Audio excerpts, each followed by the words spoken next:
तो guys Pakistan got talent के episode 7 और 8 आ चुकी है और जजेस की ड्रेसेस और होस्ट की ड्रेसेस और सब के अभी तक वहीं के वहीं हैं। सो हम ये कह सकते हैं कि ये सब जो है वो एक ही दिन की शूटिंग है। अगर ऐसा है तो ये बहुत हैरानकुन है क्योंकि अब तक काफी कंटेस्टेंट्स हैं और सब तो हमें वैसे भी दिखाया भी नहीं जाता शोज में, आई थिंक सो। तो बहरहाल देखते हैं आगे कब इनके कपड़े चेंज होते हैं। मैं ड्रेसेस के जो है वो लिए बहुत ज्यादा क्यूरियस हूँ कि आखिर ये कब चेंज होंगे या फिर नेक्स्ट राउंड में ही चेंज होंगे। सो गाइस हम बात करते हैं एपिसोड 7 एंड 8 की। और इस दफा की जो एपिसोड्स थे उनमें काफी रेड बजर्स भी बजे और काफी उस्मान बशीर जो जज है उनके ऊपर भी काफी बातें हो रही थी कि उनको इजीली इम्प्रेस करना पॉसिबल नहीं है। उनके लिए जो वो कुछ बहुत ही out of the box talent लेके आना पड़ता है, वरना वो फॉरन रेड बजर बजाते हैं। And I think sometimes Ali Safar जो है वो हम्बल हो जाते हैं, तो उस हवाले से वो कर देते हैं। और महविश हयात अदर देन जो अली जफर और ताबिश हाशमी है उनकी जजमेंट की भी ज्यादा तारीफें हो रही हैं। So now I am talking about episode 7 and 8, जिसमें हम देखते हैं कि क्या क्या चीजें जो है वो हुई थी और कहाँ कहाँ से जो एपिसोड एपिसोड 7 में तो मतलब बाकायदा बहुत ही ज्यादा जो है ना वो रेड बजर्स की भरमार हो गई थी। और काफी जजेस को जो वो बहुत सारी परफॉर्मेंसेस थी जो उनको मजा नहीं दे रही थी। सो आइए एपिसोड 7 के बारे में हम स्टार्ट करेंगे, लेकिन इससे पहले जो है वो आप welcome to the Hot Planet, और जल्दी से द हॉट प्लैनेट सब्सक्राइब कर लीजिए if you haven't and don't forget to like and share the video. तो जी एपिसोड 7 के जो पहले कंटेस्टेंट थे उन्होंने जब वो आके कार्ड्स का एक परफॉर्मेंस दिखाई थी कि वो एक मूव कर रहे थे, डांस मूव्स, फ्लेक्सिबल मूव्स, और उनके थ्रू जब उनके हाथों से कार्ड्स निकल रहे थे और समझ नहीं आ रही थी कि कार्ड्स निकल कहाँ से रहे, क्योंकि अपेरेंटली उनके हाथ जो है वो बिल्कुल एम्प्टी नजर आते थे और अचानक से वो अपने हाथ को झटका देते हैं। So but I think I have cracked his code. मुझे लगा कि वो स्लीव में से मुझे वो कार्ड्स निकल रहे हैं उनकी। मुझे जब ऐसा फील हुआ तो बहरहाल ये कि जजेस को आई थिंक से उनकी परफॉर्मेंस काफी पसंद आई थी और उनको आगे के राउंड में भेज दिया था। उनका नाम था शहजाद प्रिंस फ्रॉम कोटद्दू। तो बहरहाल he is a very humbled man और काफी अच्छा उन्होंने परफॉर्मेंस तो काफी अच्छी की थी। हम सेकंड परफॉर्मेंस जो थी उसके बाद मेरे ख्याल से वो गोल्डन बजर डिजर्व करती थी। मुझे जो है वो उन्हीं की परफॉर्मेंस थी। वो जो उन्होंने करा था ना, स्टंट परफॉर्म किया था कि वो जो लेडर मंगवाया था जिसके टॉप पे पाकिस्तान का फ्लैग था, और वो लेडर जो है वो इतना ऊंचा था, उसको उन्होंने और हाथों से उठाया लोगों ने और उसको और ऊंचा कर दिया। बिल्कुल जो उनकी रूफ थी ना पाकिस्तान गॉट टैलेंट के स्टेज की रूफ, उसको उन्होंने एक हाथ से लेडर को उठा के ऊपर तक ले गए। And then he literally balanced it first with his own arm. And फिर जो है वो पहले उन्होंने अपनी आर्म से इतना शानदार तरीके से उसको बैलेंस किया, तो फिर जजेस जो है इम्प्रेस होना शुरू हुए। फिर दोनों आर्म्स अपने खोल दिए एंड फिर उसके बाद जो है वो बहुत ही अमेजिंग उनकी मुझे टैलेंट परफॉर्मेंस ये वाली जो थी ना, ये बहुत अमेजिंग लगी। और फिर उसको मजीद हाइट पे लेके ही hold it with his teeth, with his mouth, that was so amazing and mind blowing. उन्होंने अपने किस तरीके से उन्होंने बैलेंस किया था ये तो मुझे भी समझ नहीं आया। तो he went to the next round. Now अब हम बात करते हैं नेक्स्ट अपनी परफॉर्मेंस के बारे में। He is Hadi from Karachi. He came to sing a song. और अलिफ ड्रामा, अगर आप लोगों को पता हो, जियो का बहुत मशहूर ड्रामा था और उसका गाना शुजा हैदर ने गाया था और बहुत ही खूबसूरत था। अलिफ बस हर्फ वही। तो बहुत बहुत प्यारा ड्रामा था। Sajal, Hamza Ali Abbasi, Kubra Khan, Ahsan Khan, and very star studded drama. अब उन्होंने जब इसका ओएसटी गाना शुरू किया सो उनको तो रेड बजर्स मिलना शुरू हो गया, बिकॉज उनको यही बोला गया कि आप खुद भी सुन रहे थे कि आप किस तरीके से गा रहे हैं। तो ये है कि बहुत ही ज़्यादा उनकी वर्स्ट परफॉर्मेंस थी।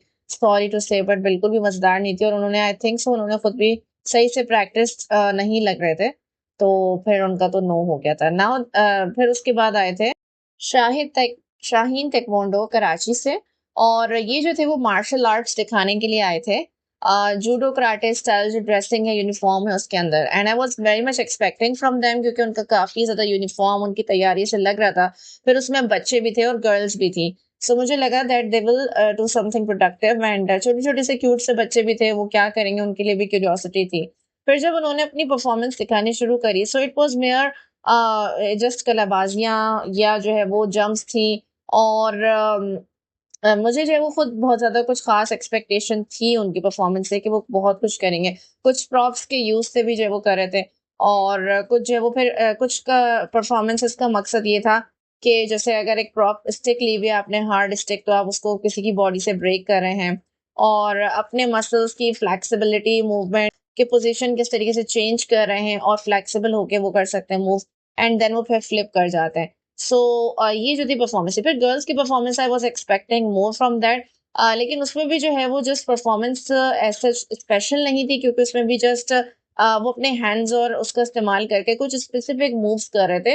अदरवाइज कोई ऐसी बात नहीं थी। आंखों पे ब्लाइंड फोल्ड लगा के भी जो है वो एक गर्ल ने कुछ परफॉर्मेंस की, लेकिन जब वो कुछ फाइटिंग स्टाइल था वो, but still it was not impressive enough कि उनको नेक्स्ट राउंड में भेजा जाए। एक चीज मुझे अच्छी लगी उनकी परफॉर्मेंस में कि गर्ल्स को रेस्क्यू करना सिखाया कि अगर कोई इन पे अटैक करता है, सो किस तरीके से उन्हें जो है वो रेस्क्यू करने के मूव्स आने चाहिए। बट अदर देन दैट कोई ऐसी खास है वो बात नहीं थी। बच्चों की परफॉर्मेंस में भी कोई ऐसी वो नहीं थी, बट बेसिक सी थी। दैट्स व्हाई जजेस ने उनको प्रेज किया, लेकिन फिर यही कहा कि जो है वो आप आगे के राउंड में नहीं जा सकते, because of course it's a huge stage. Then came Azeem Bhatti, जो कि आई थिंक से हैदराबाद से बिलोंग करते थे और सूफी डांस करने के लिए आए थे। खानी ड्रामा के ओएसटी के ऊपर उन्होंने किया था। सो उसमें जो है वो उनको उनके जो अटायर था, सबसे पहले तो उनका कॉन्फिडेंस कि उन्होंने ये चीज़ एम्ब्रेस करी, इसके लिए जजेस ने उनको प्रेज़ किया। लेकिन जो वही बात थी एपिसोड 7 और 8, जो वो कुछ ख़ास मज़े की मुझे इसलिए नहीं लगी कि उनकी उन परफॉर्मेंसेस में कोई ऐसी जानदार बात थी नहीं, और सब जो है वो बहुत ज़्यादा मीडियोकर परफॉर्मेंस थी। सो मैं भी अज़ीम भट्टी को इसी चीज़ इसी कॉन्फिडेंस के लिए कि उन्होंने इस चीज़ को ओन किया स्टेज पे सबके सामने, इसके लिए प्रेज़ करना चाहूँगी। कुछ मूव्स उनके इमोशनल और वो थे, लेकिन इसके अलावा जो है वो कोई ऐसी ख़ास परफॉर्मेंस नहीं थी। और फिर ये था कि जजेस को रेड बज़र भी बजाना बच गया। मेरा ख़्याल से जो है वो थोड़ा-सा कंटेस्टेंट को ये भी ख़्याल रखना चाहिए कि कितना टाइम गुज़र गया है, तो आप खामख़ा अपनी इंसल्टिंग मोड पे एंड क्यों करना है? तो सबने एक-एक करके बज़र बजाया, वरना वो चले ही जा रहा था। देन वो हादी आए थे जिन्होंने वोकल परफॉर्मेंस दी थी, और दिल हारा आसिम अजहर का जो सॉन्ग था, आई थिंक आसिम अजहर का, तो उस पे जो है वो बहुत ही फनी परफॉर्मेंस हो गई थी, बिकॉज ही न्यू कि वो किस तरीके का परफॉर्म कर रहे हैं, but still he went on and he performed anyway.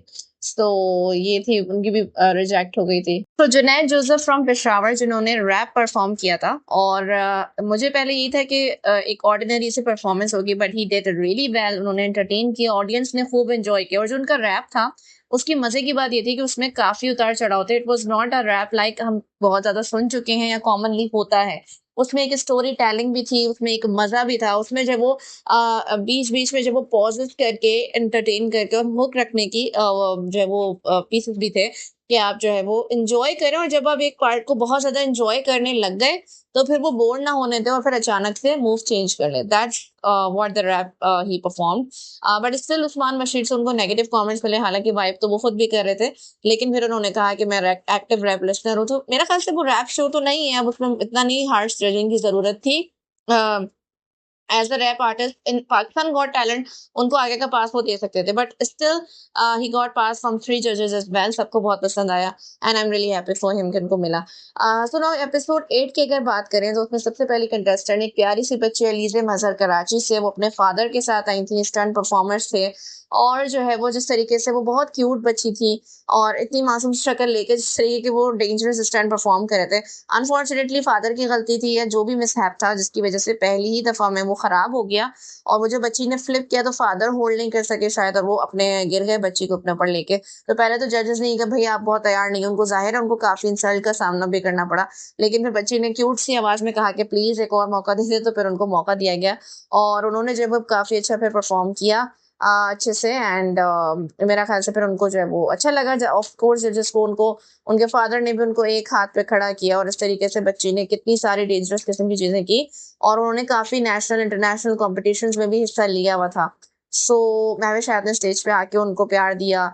So I think उनके साथ अच्छा हो गया। Then Haseeb from Kashmir he also performed rap, और उनका भी कॉन्फिडेंस, उनके अपीयरेंस और वो सब कुछ बहुत अच्छा था। जजेस को अच्छा लगा, कुछ एडवाइसेस भी उनको दिए, और उनको भी जाने का पास मिल गया। Then came the beat boxer once again, Agha Ahmed from Hyderabad. He perform, तो उनको 2 यस मिले, 2 नोज मिले। मेरे ख्याल से अच्छी बीट बॉक्सिंग थी, लेकिन चूंकि बीट बॉक्सिंग का ऑफ कोर्स टैलेंट बहुत ज्यादा है, तो जजेस को जज तो करना पड़ेगा कि क्या कौन कितना ज्यादा डिजर्विंग है आगे जाने के लिए, because there were so many contestants in talent out there. Then के मुदस्सिर हुसैन जिन्होंने जो वो रैप परफॉर्म किया था, और वो था बलोची रैप था, डिफरेंट काइंड ऑफ। और फिर जब उसके बाद उनकी जजिंग में यही हुआ था, उनका अपेयरेंस और अटायर सब कुछ अप्रोप्रिएट था रैप के लिहाज से, लेकिन फिर जजमेंट में यही आया कि काफ़ी सारे हैं, तो फिर उन्होंने मज़ीद प्रूफ़ पेश किया।